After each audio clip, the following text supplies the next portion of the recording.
Welcome to the Inspired Evolution. Man, it is such a treat to be here today. Today we have how can I say this properly? Zachariah. So I've been saying Zachariah, but it's Zachariah Fisher. Man, it is such a treat to have you here. I'm so stoked to be here, bro. For those tuning into Zachariah for the first time, he's the founder of Peace Guardians. I can't wait to rip this open and go all the way in and find out what's really going on here.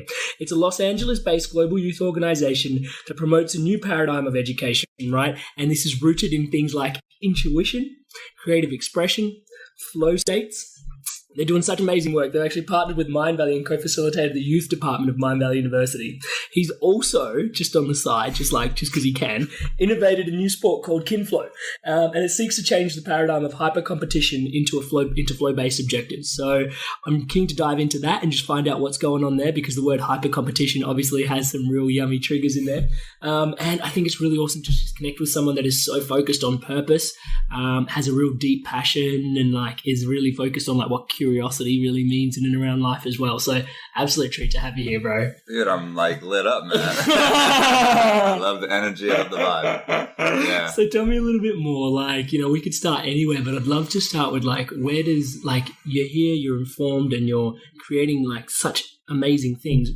Your story, hit us with a little bit of what's going on in there, bro. Yeah, man. I trace it back to my father passing away when I was 10 months old. Wow. Yeah, he actually died in a helicopter accident, and he was a really prolific television director in the 70s and 80s. Yeah.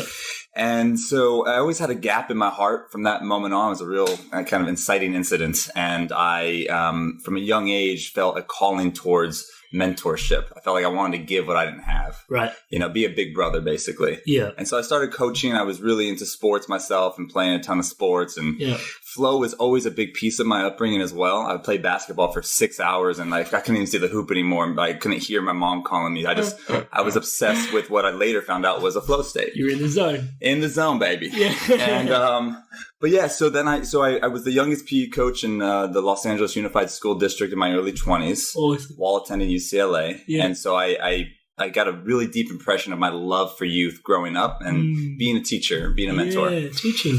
Yeah. But then I got a little burnt out because I got a lot of standardized pressure from administration to do things a certain way, where at that time, this was the early 2000s, I was teaching things like mindfulness and yoga and going into those softer skills through the games. Mm-hmm. And it was kind of, people thought it was a little woo-woo. They didn't know exactly what the kids were doing. They were doing namaste. It's like, what, Yeah. And so I was just I got fed up of having to do things their certain way. So cookie cutter, yeah. Yeah. And so I actually went into a very different path for about a decade. Right. I went down the corporate path, as many do. And I kind of rose up the ranks of sales and different things, whether it was wireless or it was, my last job was selling gold and silver commodities. Okay. And I've just made a ton of money, but I was super unfulfilled inside. Right. And simultaneously, I would be, going to Peru and doing ayahuasca and I was going deep into my own mindfulness practices and really deeply feeling this need to find my purpose again. Right. And so I made a promise to myself and to my teacher, Saul David Ray, who's a really amazing yoga teacher. I was in Costa Rica and there was all these coconuts. So that was the mythology of the space I was in. I was just saw coconuts and I was praying. I was at this breaking point in my life where I was totally miserable. I wasn't following my heart. I wasn't following my passion. Had a huge overhead. Didn't know how to get out of that. And so I was just ripping my heart open and just completely wailing to spirits, show me the way, show me the way. And the analogy that came, the metaphor that came was I'm the coconut, crack me open. I don't care what nectar oozes out of me. Just crack me wide open. Right. And the clarity that kept coming over and over again, the intersection point for me kept coming back to youth. And so what I started to do is I started to put some events together literally at my house. Yeah. On grass. So you talk about grassroots. We're talking about literally on the roots of grass. children, homeschool moms, organized some events at my house. This was back in 2015, still in my corporate job. And I never forget, it was one picture of this little girl named Somali Rose. I was driving to my corporate job, and I would cry on my way to work when I drove past schools because I would see the kids playing, and I just knew there's something pulling me. I would literally bawl on my way to work. Yeah. And this one picture that we took of an event that we did with Somali, she had her fist and she was piercing the camera, and she had this power and this like just ferocity of like passion, and she's 6 and adorable. And I just was like, I was done, bro. I was done. Like, I could not live this dualistic life anymore. I had to make a choice. I'm either going to go all in on my passion or I'm just going to completely suppress it and push it aside. And it became a choiceless choice. Yeah. Long story short, a few months later, I end up leaving the corporate sales job and starting Peace Guardians from the ground up. Yeah. And so that was about 3.5 years ago. Yeah. And I haven't looked back since, man. Wow. What a journey in a nutshell. Thank you so much for sharing that. There's so much in there. Okay, so let's just take off where you left off. Why Peace Guardians? Why did you choose that as a name? So actually, the organization started off as Peaceful Ninjas, okay, with my buddy Shine. Yeah. And just full transparency, and I love, raw vulnerability. Yeah, podcasting is amazing for that, yeah. We started off with amazing synergy. It was like, we're going to do this, a big grand vision. Yeah.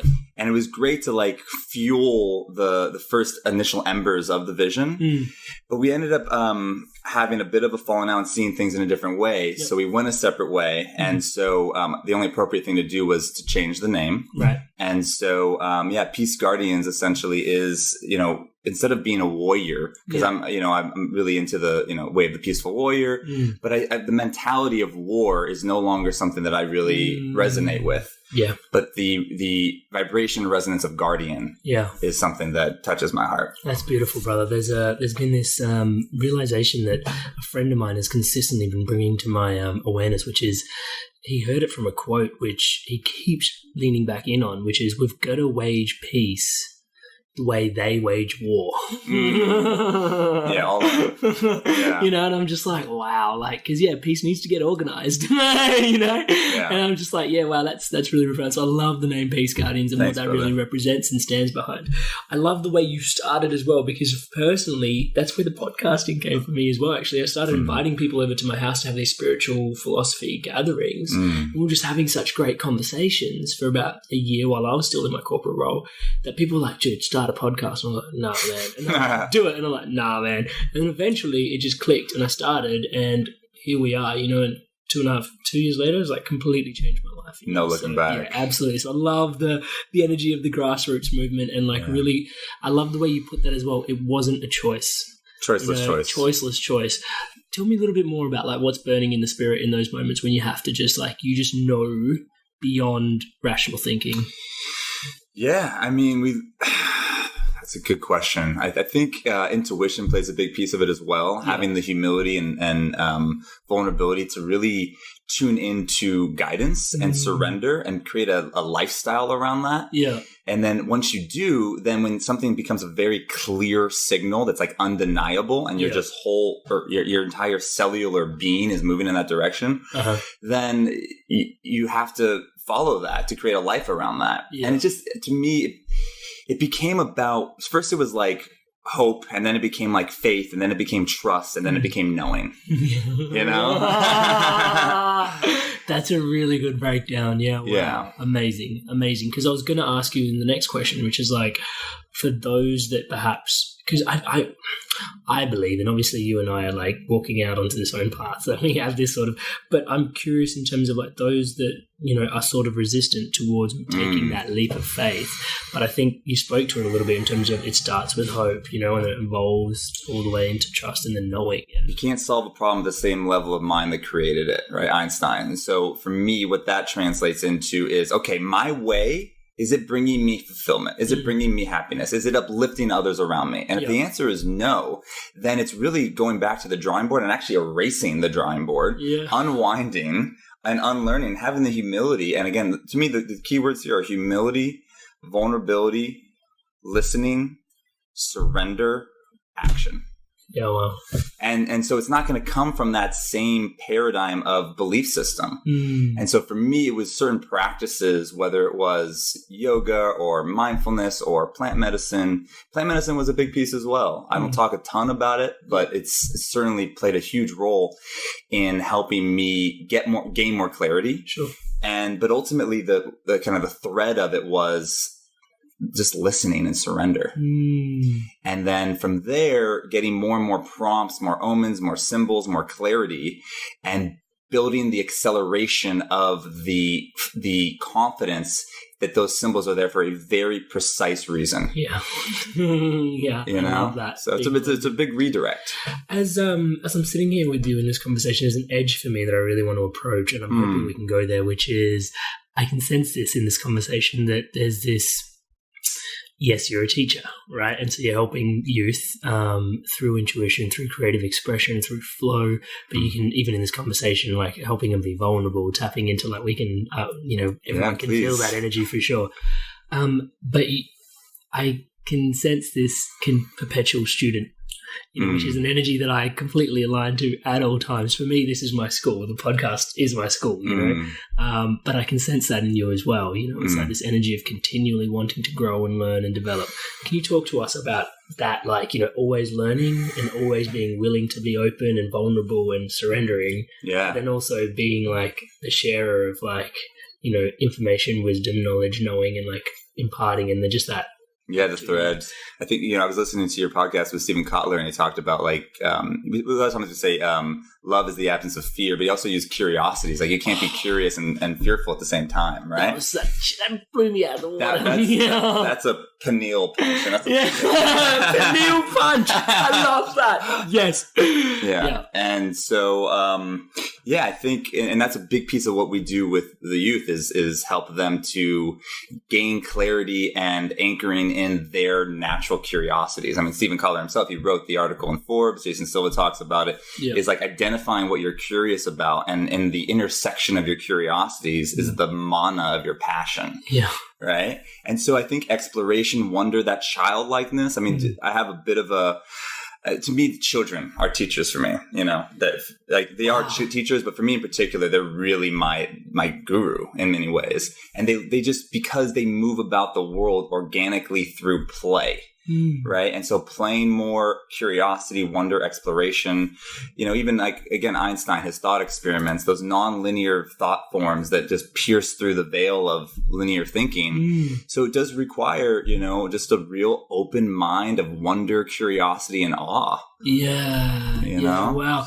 And so, there's obviously this conversation that we can't avoid, like they are our future, So how much does that drive and feel you? Yeah.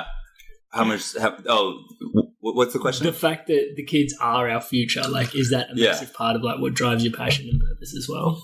100%. I mean, again, going back to Kotler, he says we have 3 generations to figure this out on an environmental level. So from an empathy standpoint, right? Having children at a young age feeling connected to their own emotions so that they can actually feel what the fuck is going on in the environment and say, no, we're not going to do what's been done for millennia. We're going to make a change.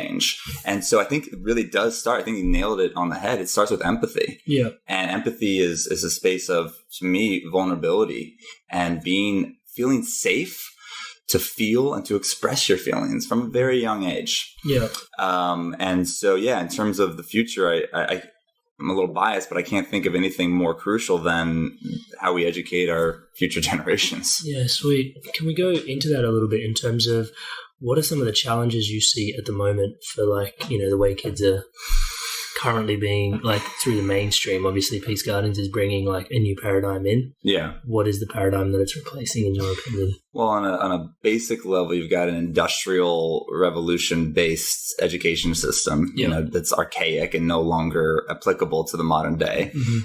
You have the technology as an incredible tool, and also it can go either way. A hammer can kill somebody, it can build a house. So we've got all the resources necessary to make a systemic change. To me, what you resist persists. So I'm not interested in fighting the system. Yeah. I'm interested in building new ones. Right. Buckminster Fuller, we always talk about creating the world you want to see as compared to fighting it. So yeah, which is you've just mentioned that in passing, but it's a really deep insight, that one. Yeah. Yeah. So, yeah. Yes. Yeah, man. Just wanting to create a whole new paradigm. So in terms of, like you can see that what currently is there isn't working, because I know there's this whole education, like on a big part, was built on the idea that, from my understanding, and I might be completely wrong, feel free to correct me, is that like there was, kids were better operators in factories than adults were because they could move faster. Yeah. Less safe, but they were quicker. They were, like sponges. They would take things on more. But then adults were being driven out of, this is the Henry Ford era of like industrialization, and then they were like being moved out of jobs for adults when these were the ones that were bringing home bread, right? Yeah. And so they were like, okay, we can create schools to basically daddy daycare our kids, and then from there take them through, basically indoctrinating them to then work in white-collar jobs instead of blue-collar jobs, which is what their parents were working, right? So it was productive in that it gave education, and then society has evolved beneficially because of that, because now you've got education, and then, more and more kids are doing white-collar jobs. Society's becoming more productive as a byproduct of like, okay, you don't necessarily have like a laborer anymore. You've got an engineer that can then, like come up with an idea about how the labor should apply itself, and just as one example. But even when we look at, and this is like, I'm excited that you've created a sport, like, we look at, how we are educated, like, I'll just speak vulnerably from my truth, like, consistently interfacing with people that have hip and neck and back problems because they spend their whole day sitting. Mm-hmm.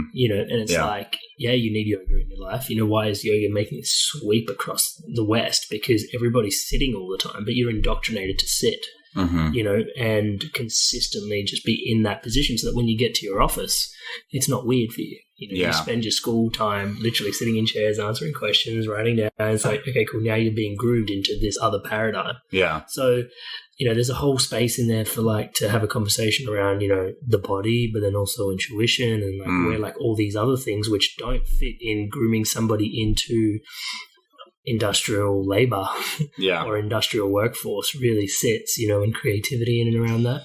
Yeah, totally. I mean, if you look at anything efficiency-wise, 100 years ago, you've got the first Fords coming out, and now you've got the Tesla. Yeah. So there's an evolution that you see in technology, and, Silva talks about it all the time, is like 25 years ago, the head of state didn't have the same access that a kid in rural, Uganda has right now on his iPhone, right? Yeah. And so we're seeing this exponential growth curve in technology, and there's really, the jobs that were necessary, the factory, the rote, jobs, really can be replaced by robots now. And so it creates space for us to be human and to be innovative and to be creative and to actually use our, intelligence to innovate new paradigms. And we don't need to do it the way we've done it before. And to me, that's just a symbol of the universal consciousness expanding and growing and moving forth from archaic to, hopefully more and more precise and awakened. And so, we're seeing a huge systemic shift in this, in education. A lot of parents are also moving their child out of traditional schooling, whether it's mandatory vaccines or just seeing that it's no longer an applicable system. So I think it's just organically shifting. And it's really just our job to continue to move the ball forward. Yeah, right. I love that. You talk about creative nature. Tell me a little bit more about what that really means to you. We're all born creative. We come out and we're just natural explorers. But what about those people that are like, I'm not creative?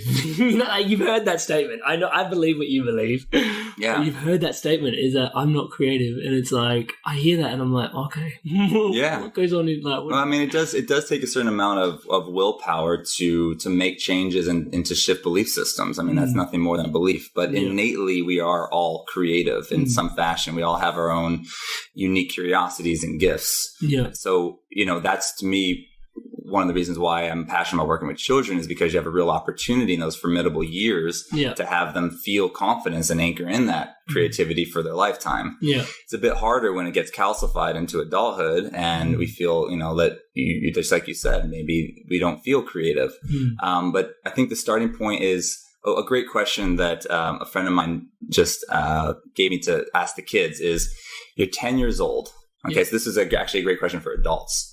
You're 10 years old, or you could say 8, or any age that feels, where you were still in tune with your imagination and your play, but also like expressing that in the world. And you have a totally free day, like no restrictions whatsoever. What would you do with your day?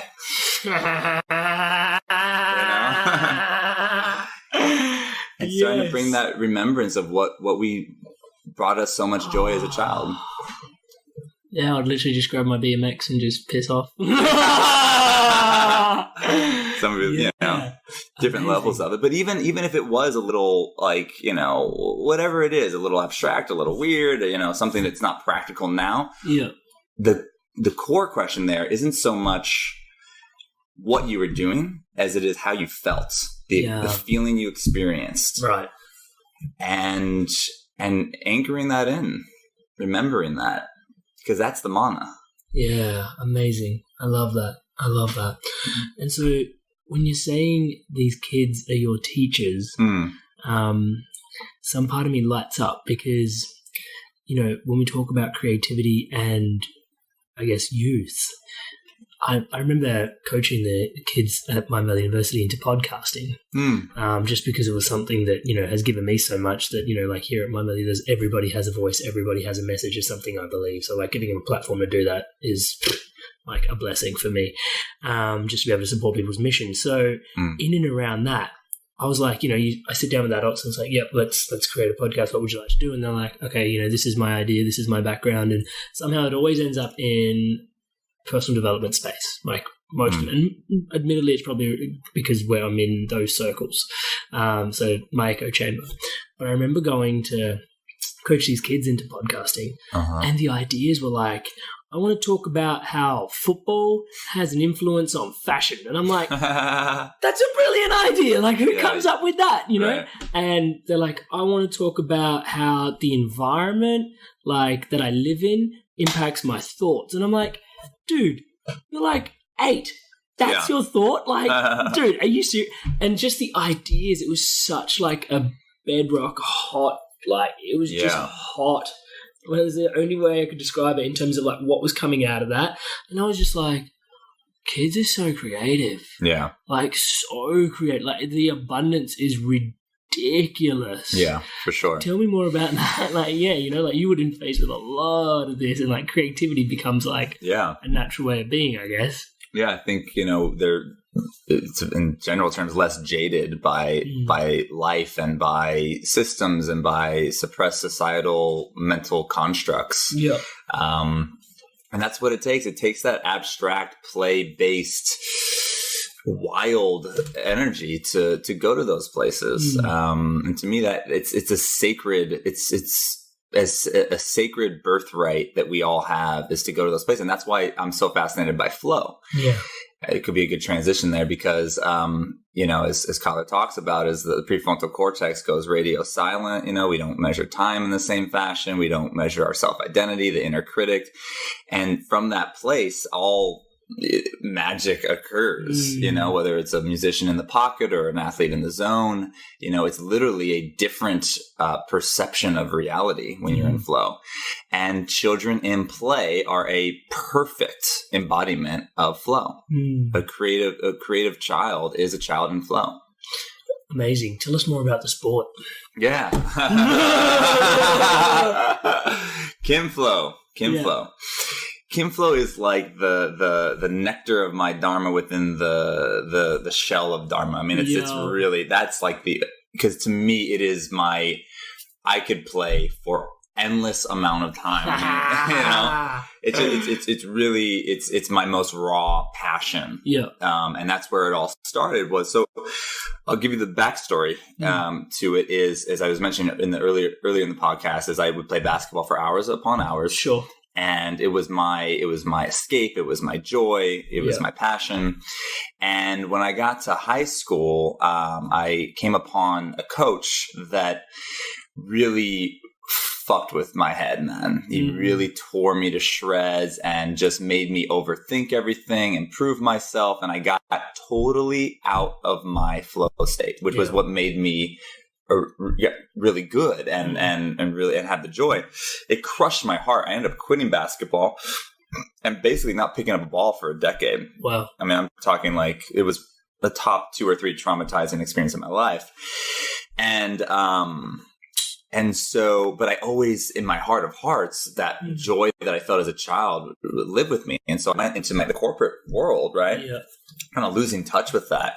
And so part of me being able to make major shifts in my life was finding that joy and flow again. And the way I found it was through this. Literally, it all started with this. And just to give you a quick background on this one, I won't go too long into it, but Alan Adler, a Stanford physicist, invented this in the early 80s after listening or reading about British war stories of Indian soldiers that would come into Britain. I know it's a little violent, but the point is that this is an ancient Vedic technology. Wow. So the Indian soldiers, it was actually based off of Lord Shiva. He would hold this chakram in his ring. Yeah. It's a Sudarshana chakram. He would hold it in his index finger, and it had 108 serrated blades, and it could cut through, an oak tree. But the point is, Adler looked at the regular Frisbee, said, this isn't maximum aerodynamics. How can we improve upon this? And so he came upon the Aerobie. He created the Aerobie fashioned identically after the Indian chakrams. Wow. Only thing he did is add a little spoiler at the end here that created... safety first. So these are, I don't know if any, some of you, I'm sure they're in Australia, they're everywhere. These are just a blast. And people don't think about, it's a cool Frisbee, it's fun. Well, I started playing with my buddy Kurt in LA, and there was one day, it was December 26, 2017. It was the day after Christmas, and I'll simply never forget the day. I went from total passion and joy to I'm not exaggerating, I literally became Neo in the Matrix. In terms of, when he woke up and he had that, I know Kung Fu. It just went to another level of flow for me. And it was so yummy. It was so joyful that I knew instantly that I had already been working with kids. I knew I had to take this to children. Because I was accessing flow even beyond what I experienced as a kid playing basketball through this game. And so that was late December 2017. Immediately, and it was a huge redirect for me. Actually, I should actually focus on this, is having the flexibility to allow your passions to completely break your life wide open. And even though I was working with kids, it wasn't a redirect in the sense of okay, now I'm going to stop working with kids. It totally changed where my focus was. We were going to work with a really large UN-based organization, and it's totally different. It was all online and focus. I said, I'm not passionate about it. It looked like the money was there. All the things were lining up. But my passion wasn't. I was doing it because it felt like I should be doing it. Right. But my passion became this. So I made a major, we had 8 people in the organization at that point. And I showed up and I said, guys, we're going to start focusing on a Frisbee game. They all thought I was out of my mind. And I was. And I think that's what it takes. I was. Yeah. I was. And so, I'm talking, our first games were we put backpacks down. I didn't have goals. I didn't know what to do because it was just a 2-person game. And so we put backpacks down on each side, and it was kind of like ultimate Frisbee meets a little bit of soccer, and there's a weird things happening. But I was just I just kept going and I kept going. And the beautiful piece about it is that the children were the ones informing what the game wanted to be. Through hundreds of sessions and games, iterations, it totally morphed. It totally morphed. We had dodgeballs, and it was Quidditch, and there was 15 things happening. It was chaos. I'm yeah, great. This isn't working, but let's keep figuring this out. All the light bulbs you gotta try. But the passion was fueling me, man. Awesome. And so, long story short, there is over time and repetition, a polished game was created that kept to me, the whole essence of it was, how do we keep flow as the pedestal, as the measurable outcome, as compared to I won, you lost, I'm better, you're worse, you're going down, hyper competition, old paradigm thinking. I've just read an article about the injury rates in youth sports is an epidemic. I'm talking like 9, 10-year-olds tearing their ACLs like on a repeated basis. Wow. Because of the hyper-competitive nature of youth sports and specializing in one sport year round. And so to me, Kinflow serves as not just an alternative, but a universe of joy and flow that is sustainable and healthy and ultimately for the purpose of collective healing. An antidote.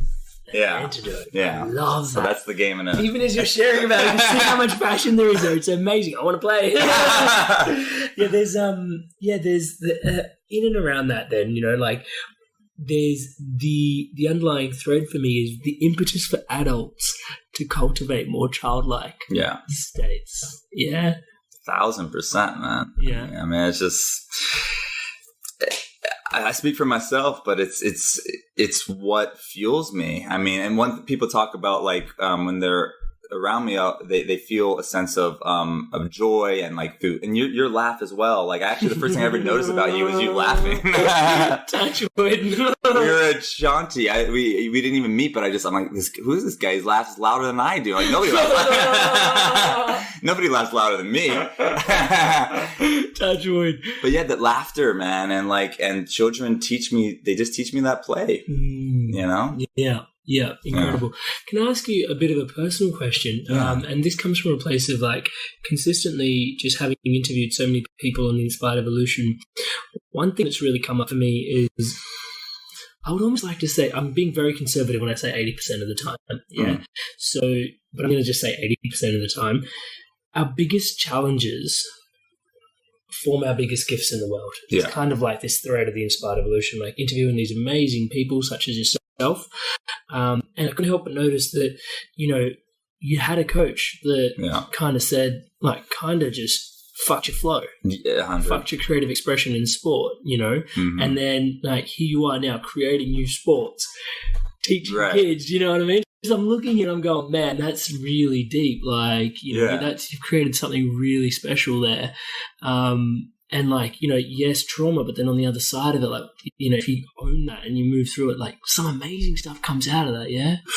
Yeah, man. I mean, even just kind of allowing myself to feel that space, that is the fuel. I mean, pain is our greatest teacher in many ways. Yeah. And it left such a mark. I mean, and you see this, quite a bit as people have a traumatic experience as a youth, and then their purpose in life is to like help others not experience that, and experience another way. And absolutely. Yeah, man. It to me feels like a calling, and it is as hard as it was necessary for me to be of service to a bigger picture than my own desire to, be in the NBA, and really it was, ultimately, I think that's what makes a hero is somebody that knows that their life isn't just about them and using their pain as fuel to help others. Wow, that's so deep. And the essence of service is in there for perhaps those that are tuning in, like, everybody probably has their own way of going about life, which I totally respect. But is there any, advice that you can afford from your own experience of life in terms of walking towards, those challenges that perhaps you're sitting with and then finding your calling? Yeah. I mean, just from a practical note, I'm going to go back to Kotler again. He talks about finding the intersection point of your curiosities, is that being the monolith of your passion, and then asking yourself, what needs or problems in the world can my passion serve? Yeah. And I feel like it's connected to the pain as well, because, just part of our mythology and our story is those experiences that break our heart, man. Yeah. Because that's really the nectar of, I think it helps inform our purpose. Amazing. Thank you. And be vulnerable. Yeah, and the empathy is like, again, woven into that. I love that. This is, really tight. Thank you so much for sharing that. What's next for you, bro? What's coming up? What's exciting? What's on the horizon? Like, obviously, you're here at MVU. You're in Croatia teaching kids. Like, and I can see how much joy it's been bringing you. Oh, man. Every time I see you, you're like lit up. It's just like, yes, bro. So, what's coming up? Yeah, it's been incredible here. I've been shaking my head about how good it's been. So working with Mind Valley has been one of the highlights of my teaching career. And so continuing to grow this collaboration with them and through the Judy Julin and Wow Learning Labs, who's brought me here. So we've got a couple things happening. One is taking Kinflow to the next level. Yeah. We're actually going to be working with the manufacturer of the discs, which is one of the largest toy companies in the world. Amazing. Called Spin Master. They're based in Toronto. Yeah. And so just, proposing a collaboration with them to bring Kinflow to the masses. So that's one piece. The other piece is we're working on an online program for parents and children to do individually and together. That's called the Guardian's Quest. Cool. And it's inspired by Joseph Campbell's Hero's Journey. Beautiful. Which is really integral to the ethos of Peace Guardians is the rites of passage and how we've kind of forgotten that as a culture. Yeah, they're all non-existent, basically. And so, so we're releasing that online program by the end of this year is the goal. Awesome. And just keep, it's really fine balancing act of, and hopefully this will be helpful to some viewers, is like having a grand vision, having a big picture, having your 5 and 10 year and your business plan, all important. Yeah. And what's the little next step that's right in front? Yeah. And not getting too far ahead of yourself, because I think it's really key to stay present to the signs and symbols that come each moment and having a vision simultaneously. Yeah, it's interesting, that dance, isn't it? In terms of like the big vision really does inspire you, but then at some point you can get paralysis by analysis if you're dreaming too big and you're left in that state and you're kind of off with the pixies a little bit as well. You run the risk of doing that. Yeah. Whereas focusing on your next morsel can also lead you down to like this drudgery of just like, it's just my next morsel. Yes, I'm still in my corporate sales job, And so there's that balance. Well said. Yeah, there's like that balance that you speak to. I think as long as there's, and this is actually just articulating right now, I think as long as you're connected to your drive and your passion and you feel like there's a greater need that you're serving, then you don't have to have the whole picture figured out. But I think the first step, though, is really getting connected to that drive, because the drive will fuel the experiences. And then along the way, the joy, like knowing that you're doing what you love, then it becomes about the journey itself. Yeah, the process rather than the outcome. Which, your inspiration is follow your evolution. Inspired. Sorry, this is my own language just going bang, bang, bang, bang, bang. Like a Christmas tree alive. Yeah, amazing, man, amazing. I love that. Thank you so much for that helpful insight. And like, while I've got you here, I just want to thank you for your time and energy here today, man. Like, love just what you're about, what you represent, especially that focus on like, the future of kids. Like, I think it's so easy for us to just be like, yeah, kids, they are the future. I hear this said so many times, but in terms of like putting on the rubber gloves and actually getting stuck into that, man, like I have so much respect and admiration for the work that you're doing as Peace Guardians. Like, really amazing. And in and around that, just while I've got the opportunity to extend gratitude, I really want to thank you for like just showing up and being creative and embracing flow and going through your challenges so that we can have such an informed conversation to share with the audience today, like your journey, brother. Like, man. Thank you. And just wishing you all the best with what's coming up next as well. Like, can't wait. For those that want to tune in with you, what's the best place to tune in? So our website is peaceguardians.org. Yep. We also now have kinflow.com. Sweet. And we do have a GoFundMe crowdfund campaign that's on the Peace Guardian website. So always supporting that is hugely beneficial. Yeah, and I went and had a look there as well. And there's like these key things that, it clearly says like, what you're supporting when you go and like invest in as well. So yeah, really amazing. It's probably my only plug. Yeah, no, it's very clear on what, we've been building. Been fueling this off of, we don't have big investors at the moment. It's like, this has really been, all a heart passion project, and now it is time to get to the next level, which does require support. Yeah, absolutely. And we're here.